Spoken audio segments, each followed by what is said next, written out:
On this slide, we have adrenal glands. The adrenal glands, they are pair glands.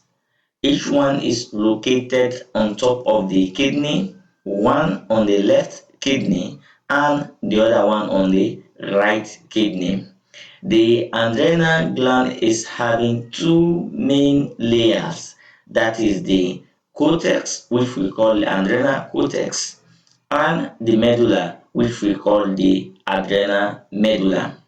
The adrenal cortex, it is also divided into three layers. The first layer of the cortex is zona glomerulosa. The second layer is zona reticularis, and the third layer is zona fasciculata. Each of these layers, they have a hormone that they produce. The zona glomerulosa produces a mineralocorticoid hormone we call aldosterone. This aldosterone, it helps to regulate the blood pressure. How it helps to regulate the blood pressure? Aldosterone, it helps to regulate blood pressure by regulating the uptake of sodium into the blood. Whenever sodium is being reabsorbed into the blood from the kidney, it will cause water to also be reabsorbed into the blood, thereby increasing the volume of the blood, which will as well increase the blood pressure. The zona reticularis produce a glucocorticoid hormone called cortisol. This cortisol, it helps in stress response. It also helps in the release of excess glucose from the liver.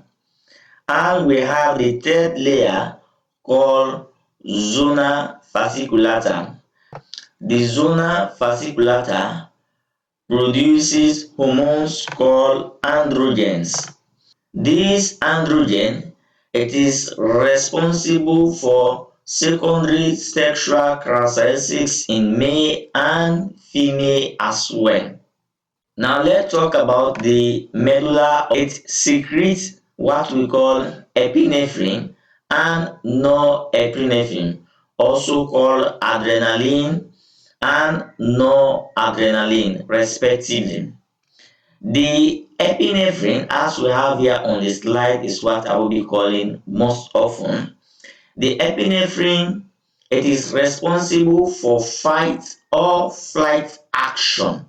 For example, if I'm sitting here, I see a very big snake coming, it will prepare me for two things: either to run, that is the flight, or fight. I will sit quietly, observe the snake, and grab it by the neck.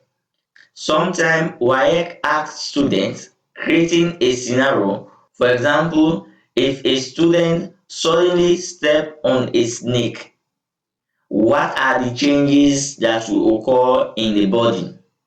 One, the heart rate or heartbeat will increase because the heart, it has to pump more blood to the skeletal muscles for them to function effectively.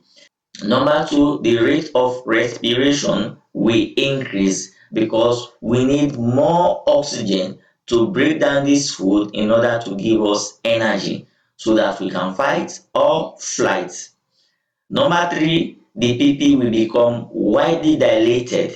It will open up so that you can see clearly. So if I am about to grab the snake by the neck, I will not grab it at the middle. Or if I am to run, I will see clearly in order to run away from the snake. Number four, the stored glucose in the liver will be released into the bloodstream as the body prefers glucose mostly for energy giving.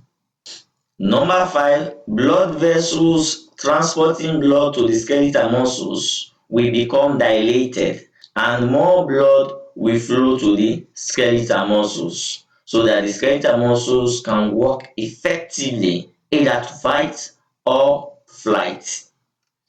And lastly, number six, digestion of food will decrease because digestion is a long process for us to have energy. So what we will do, we will stop it immediately or we will decrease it at that point, and we'll focus on the release of the stored glucose in the liver into the bloodstream so that we can quickly make use of this energy for us to run away or for us to fight.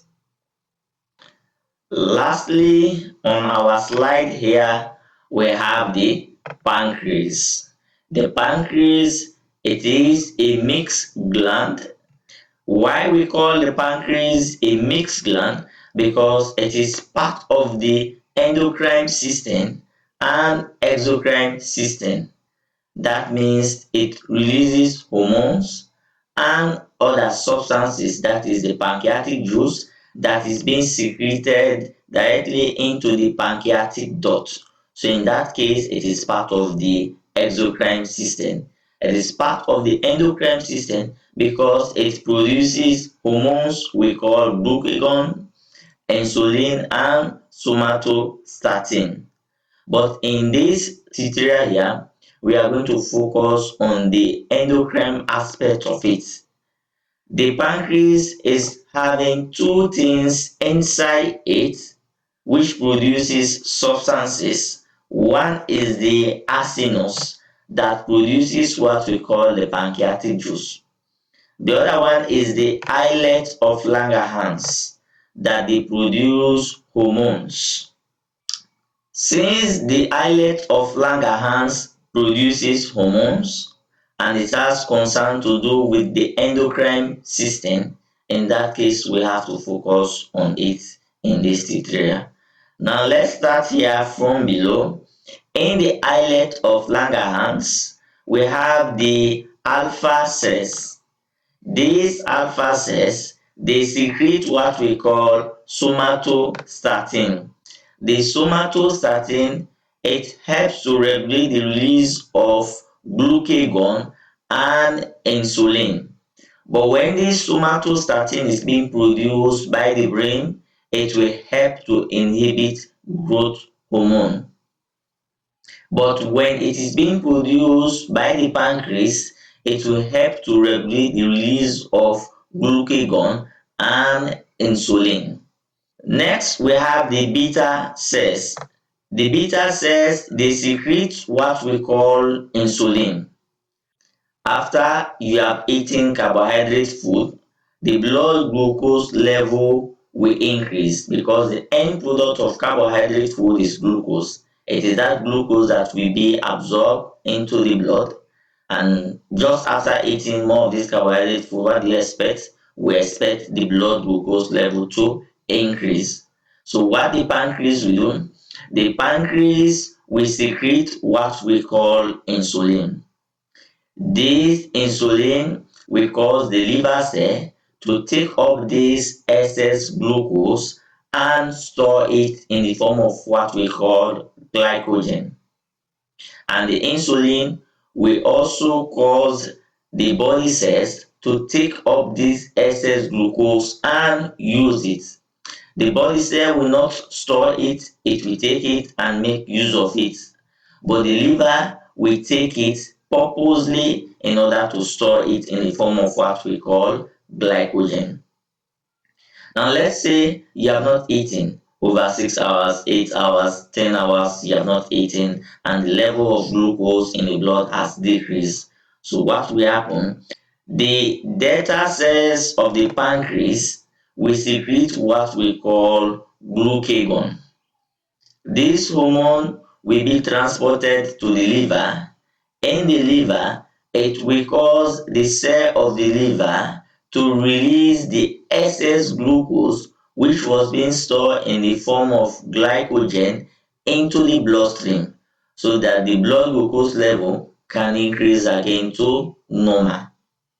We also have other organs which secrete hormone which are not on this slide here, but I have to explain them to you. One is the ovaries that we have. The ovaries, they are mixed gland. That means they perform both the function of the endocrine system and exocrine system. The ovaries they produce mainly two hormones, the estrogen and progesterone. The estrogen, it is responsible for regulation of menstrual cycle, and it is responsible for female secondary sexual characteristics. The progesterone, it is responsible for maintenance of pregnancy. The ovary, just like I said, it is a mixed gland. It produces what we call ovum and secretes it into the fallopian tube. That is the exocrine function of it. We also have testes in male. The testes, they are mixed gland. They produces a hormone we call testosterone. That is the endocrine function of it. The exocrine function of it is that it produces sperms. These sperms are being secreted into the sperm duct or the vas deferens. And lastly, we also have the kidney. The kidney, it secretes many hormones, but we are just going to talk about one. It secretes what we call erythropoietin. This erythropoietin, they will stimulate the bone marrow cells in order to produce red blood cells.